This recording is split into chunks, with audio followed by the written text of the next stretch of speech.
नमस्कार, आप देख रहे हैं धन दौलत और मैं हूं विवेक लॉ। धन दौलत में पिछले कुछ हफ्तों के दौरान हमने आपको निवेश के अलग अलग विकल्पों के बारे में बताया। Share market, mutual funds, gold, property market या फिर इंश्योरेंस में निवेश करके आप इन सभी जगहों से कैसे कमा सकते हैं मुनाफा, यह हमारे पिछले एपिसोड्स में विस्तार से समझाया गया। आज हम आपको बताएंगे कैसे किसी एक जगह पर निवेश करना आपके लिए घाटे का सौदा बन सकता है। क्यों निवेश के अलग अलग विकल्पों में थोड़ी थोड़ी रकम लगाना जरूरी है, यानी आज हम बताएंगे क्या होता है एक परफेक्ट पोर्टफोलियो। महंगाई हर आम आदमी की बचत को पलक झपकते ही निगल जाती, बाकी बची रकम ईएमआई के नाम पर जेब से खिसक जाती। फिर भी अगर कुछ बचता है तो अक्सर हम निवेश के फैसले करने में चूक जाते हैं। नतीजा यह निकलता है कि आखिर में उससे हमारे हाथ कुछ खास नहीं लगता। आज धन दौलत में हम आपको यही फॉर्मूला बताने जा रहे हैं कि कैसे आप निवेश के अलग अलग विकल्पों का इस्तेमाल करके अपने हाथ में आए पैसे को तेज रफ्तार से बढ़ा सकते हैं।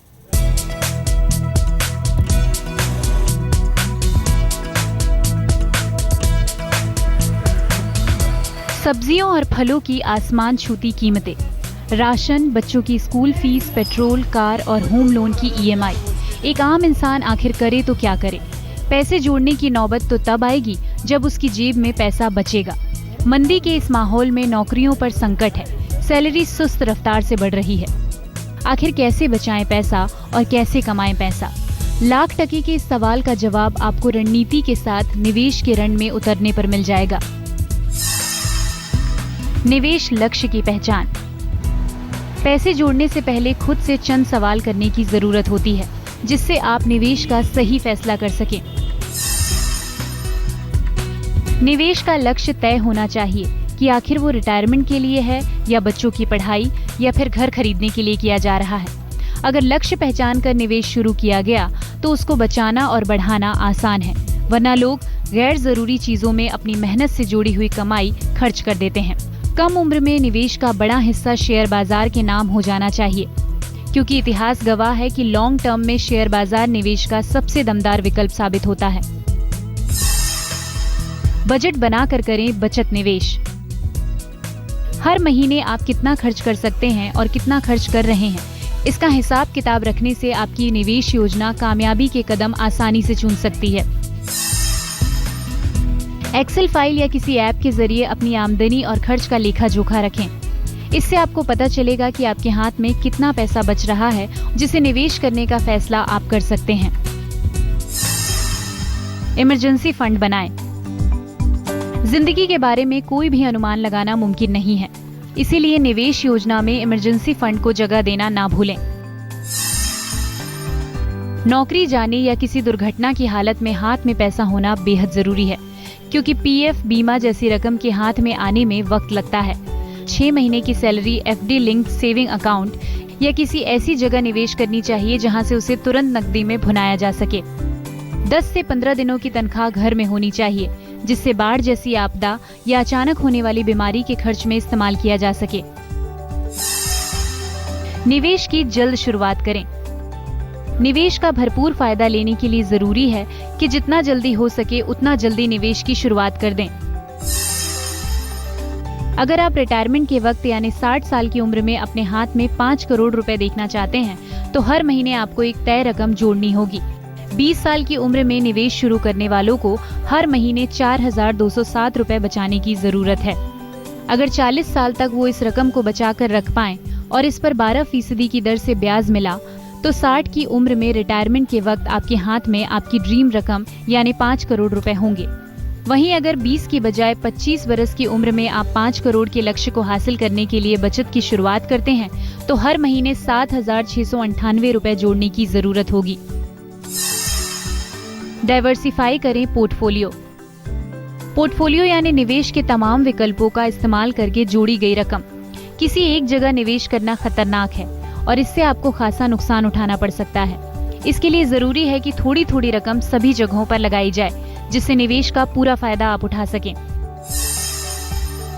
सारा पैसा गोल्ड में लगाना नुकसान का सबब बन सकता है, क्योंकि पिछले कुछ बरसों में गोल्ड से औसतन 6% रिटर्न ही मिला है।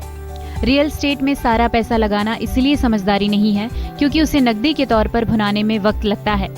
शेयर बाजार में पैसा लगाने के लिए 100 में से अपनी उम्र घटाकर ही निवेश करना चाहिए, यानी 40 साल के व्यक्ति को 60% पैसा ही शेयरों में लगाना चाहिए।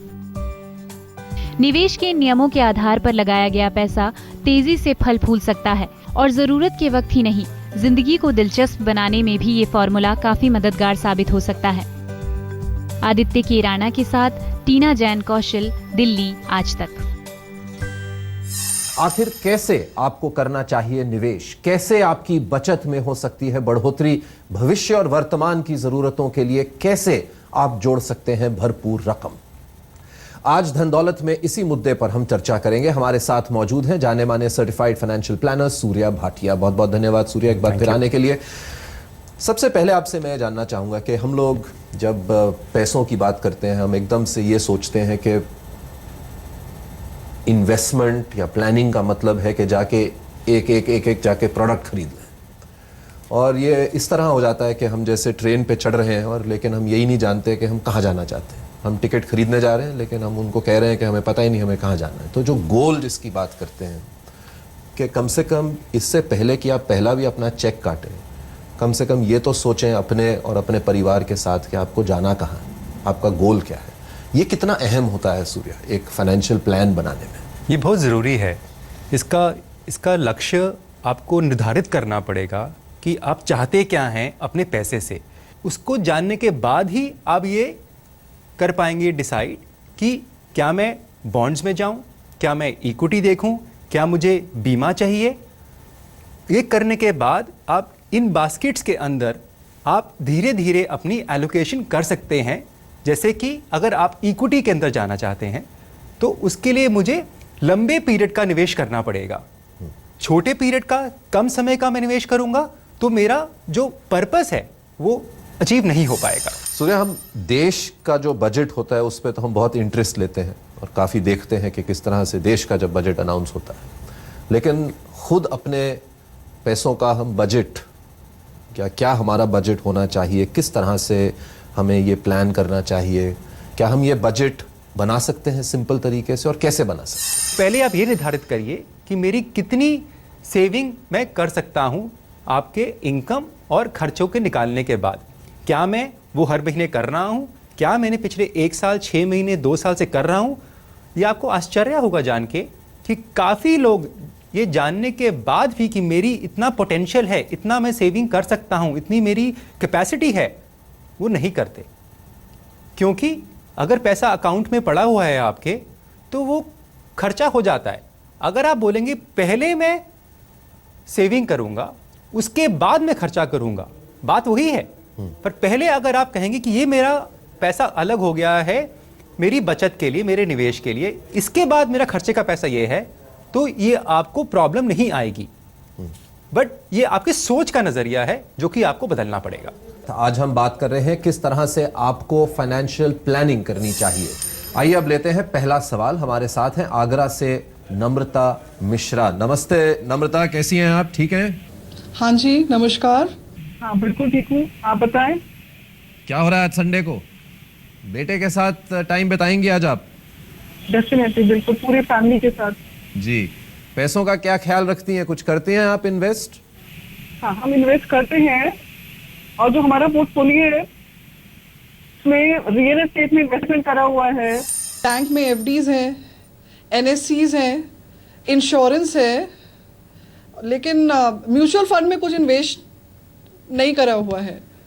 तो मैं उसी के बाद, मेरा पहला क्वेश्चन उसी से रिलेटेड है कि अगर मैं म्यूचुअल फंड में इन्वेस्ट करना चाहती हूँ तो कौन सा बेस्ट है? ये बताइए पहले नम्रता कि आप ये जो सब कर रही हैं ये किस लिए कर रही हैं? क्या आपका गोल है? अभी हम बात ही कर रहे थे सूर्या और मैं कि ये जानना बहुत जरूरी होता है पहले इन्वेस्ट करने से कि आप किसके लिए इन्वेस्ट कर रही हैं। क्या आपके सपने हैं लाइफ में? बताइए कुछ। हम लोगों के गोल्स में मेन है हमारे बच्चे की पढ़ाई, एजुकेशन, उसकी मैरिज, और तीसरा गोल है हमारा रिटायरमेंट के लिए हम लोग कर रहे हैं, और एक हाउस, रिटायरमेंट हाउस। बेटे की कितनी उम्र है आपकी? 6 years का है, अभी 6 साल का है। 6 साल के हैं सूर्या इनके बेटे, और जैसे आपने सुना ये केवल ज़्यादातर इनके सपने जो हैं इनके और इनके पति के हैं कि बेटे को किस तरह से अच्छी शिक्षा, उसकी शादी अच्छी तरह से हो जाए, उसको सक्सेस मिले लाइफ में, ये इनकी एक ज़्यादातर गोल है। और प्लस ये सेल्फ एम्प्लॉयड है, तो इनके लिए तो रिटायरमेंट अपनी प्लानिंग करनी और भी ज़रूरी हो जाती है। बिल्कुल ठीक। तो बताइए कि क्या इनको करना चाहिए। जैसे हम कहते हैं कि आप अपनी बास्केट्स बनाइए जहाँ पर आप अपना शॉर्ट टर्म छोटे पीरियड का जो निवेश कर सकते हैं, लंबे पीरियड का निवेश कर सकते हैं। तो आपके केस में तो ये सारे के सारे टारगेट्स, आपके गोल्स हैं, ये लंबे निवेश के आते हैं। तो इसलिए आपकी जो निवेश की स्ट्रैटेजी होगी, जो आप यूज़ करेंगे, उसको आपको देखना पड़ेगा कि वो लंबे पीरियड के हिसाब से आपकी इन्फ्लेशन को एडजस्टमेंट प्रोवाइड करे। ये हम हर बार रिपीट करते हैं कि इन्फ्लेशन एडजस्टमेंट बहुत ज़रूरी है, बिकॉज वो आपको धीरे धीरे नहीं तो आपका पूरा का पूरा पोर्टफोलियो का कॉर्पस कम करती जाएगी, इरोड करती जाएगी। क्योंकि आपके पास लंबे पीरियड का ऑप्शन है, आप कर सकते हैं निवेश, तो आपको इक्विटी ज़रूर देखना चाहिए। आपने कहा कि जैसे आपके पास प्रॉपर्टीज़ हैं, आपने एफडीज़ कराई हुई हैं, जब भी आप इसके अंदर इन्वेस्ट करते हैं, निवेश करते हैं, आप हमेशा कभी भी इसकी जो आप इसकी रिटर्न है वो आप एनुअलाइज नहीं निकालते। आप कभी भी गौर करिएगा, आप हमेशा पॉइंट टू पॉइंट निकालेंगे। पर जब बात जैसे ही म्यूचुअल फंड्स पे या स्टॉक्स पे या किसी और बॉन्ड्स पे आती है, तो आपको उसकी फिर साल की आयाना रिटर्न कितनी है वो आप देखते हैं। जैसे आपने अगर प्रॉपर्टी में इन्वेस्ट किया, आपने अगर एग्जांपल दीजिए 25 लाख की प्रॉपर्टी ली, अगर उसकी वैल्यू 60 से 70 लाख रुपए हो जाती है 10 साल के अंदर, 5 साल के अंदर, तो आप कहते हैं हाँ मेरी प्रॉपर्टी 2 गुना बढ़ गई, 3 गुना बढ़ गई। इस तरीके से आप बात करते हैं, पर आप ये कभी नहीं कहेंगे कि मेरी रिटर्न 15% आई है या 16% रिटर्न मेरी आई है, कभी नहीं बोलेंगे आप वो कैलकुलेट करिए कितनी रिटर्न जनरेट कर रहा है आपका गोल्ड का एसेट है या आपकी रियल एस्टेट एसेट है। फिर आप ये डिसाइड करिए कि किस एसेट क्लास में आपको निवेश करना है। आप ज़रूर जाइए म्यूचुअल फंड्स में, आप SIPs के थ्रू प्लान करिए, सिस्टमैटिक इन्वेस्टमेंट प्लान बोलते हैं। रेगुलरली महीने का निवेश करिए उसके अंदर, और लॉन्ग टर्म देखिएगा, शॉर्ट टर्म के लिए उसको मत देखिएगा। आपको देखना है कि परफॉर्मेंस कैसी आ रही है, उसको ट्रैक रखिएगा, पर लंबे समय के लिए निवेश करिए। कैटेगरीज बनाइए, उसके अंदर भी काफ़ी कैटेगरीज हैं, जैसे लार्ज कैप है, मल्टी कैप है, मिड कैप है, आप बैलेंस फंड, हाइब्रिड फंड जिसको बोलते हैं, वो भी देख सकते हैं। पर इक्विटीज़ आप तभी करिएगा अगर आप ये मान सकते हैं और ये मान के चलेंगे कि आप थोड़ी सी वॉलेटिलिटी को बर्दाश्त कर पाएंगे। थोड़ा बहुत ऊपर नीचे वो ज़रूर होगा, बट अगर आपका लॉन्ग टर्म होराइजन है, जो कि आपका है, आप प्लीज़ उसके अंदर निवेश करिएगा। निवेश के तमाम पहलुओं पर विस्तार से चर्चा के लिए हमारे साथ मौजूद हैं फाइनेंशियल प्लानर सूर्या भाटिया। अगले सवाल का जो जवाब देंगे वो ये सवाल आया है नवीन पानीहार का, जिन्होंने हरियाणा से हमें ये SMS भेजा है। नवीन 25 साल के हैं और हर महीने 11,000 रुपए कमाते हैं। अभी ये अविवाहित हैं और इनके पास एक जीवन बीमा पॉलिसी है जिसका हर साल ये 22,000 रुपए प्रीमियम चुकाते हैं। शेयर बाजार में 1.5 लाख रुपए लगाकर ये भारी घाटा उठा चुके हैं। ये हर महीने 5,000 रुपए निवेश कर सकते हैं और इनकी जिम्मेदारियों में बहन की शादी और भाई की पढ़ाई भी शामिल है। सूर्या, लेकिन जब इनका पोर्टफोलियो आया हमारे पास तो मैंने देखा कि 2 चीज़ें। एक तो ये है कि इन्होंने काफ़ी पैसे अपने, मेरे को लगता है किसी दोस्त ने कहा ये शेयर खरीद लो, वो खरीद लो, और 1.5 लाख रुपए अपने गवा बैठे। और आज इनकी स्थिति ऐसी है कि ये इन्वेस्ट करना चाहते हैं 5,000, लेकिन इनकी सेविंग जो है वो भी काफ़ी कम है। और 22,000 का अगर ये प्रीमियम भर रहे हैं तो मैं समझ रहा हूं कि ये कोई यूलिप टाइप का स्कीम लिया इन्होंने, इन्वेस्टमेंट टाइप, ना कि केवल कवर, क्योंकि इनकी उम्र में 22,000 के प्रीमियम में तो इनको काफ़ी कवर होना चाहिए। कवर मिल जाता। तो क्या कर सकते हैं?